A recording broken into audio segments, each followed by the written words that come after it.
a new bill by a US Republican senator, if passed by policymakers, is set to disrupt the growth of India's growing services sector and threatens the cost of advantage enjoyed by service providers, especially in tech sector.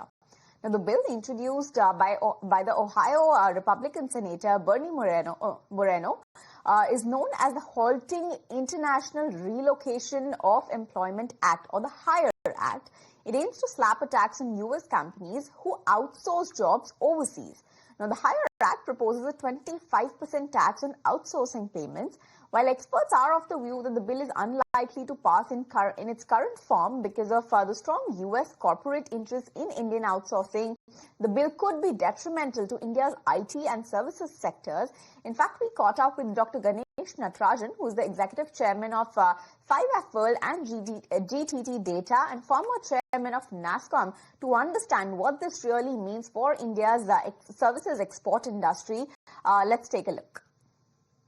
Tax like that is imposed and you see a slow dwindling of work coming to India, then you will have to retrain people not only in our Indian centers to move abroad, and then of course there will be the double whammy of visa tightening that's already being talked about.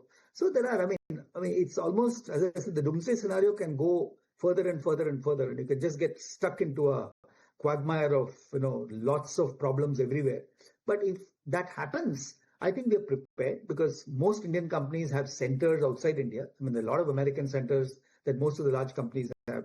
So it's just a question of scaling up, scaling down, doing what is appropriate, looking at where value can be delivered better, if there is a new restriction on how value can be delivered from India. So all these hypotheses we can always draw. But as I said, at this point of time, there is no doomsday scenario. So I think we should be better off just waiting and watching. And well, let's go across and take stock of U.S. markets. Anurag Singh, despite tariff concerns, he says Indian investors remain rather bullish on American equities. Let's take a look at what he had to say about it. In terms of U.S. investors, there are too many other avenues where there is, there are things to worry about. What is the Federal Reserve stance? What will be the government regulation going forward?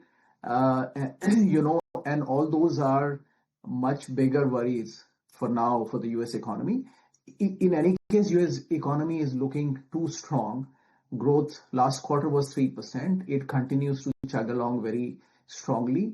And I think U.S. is pretty much looking for a very bright future locally. So investors generally have become now more bullish on U.S.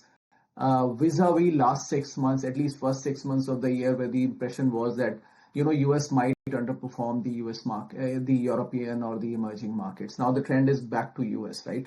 And that's reflected even in the FII money exiting India on a continuous basis.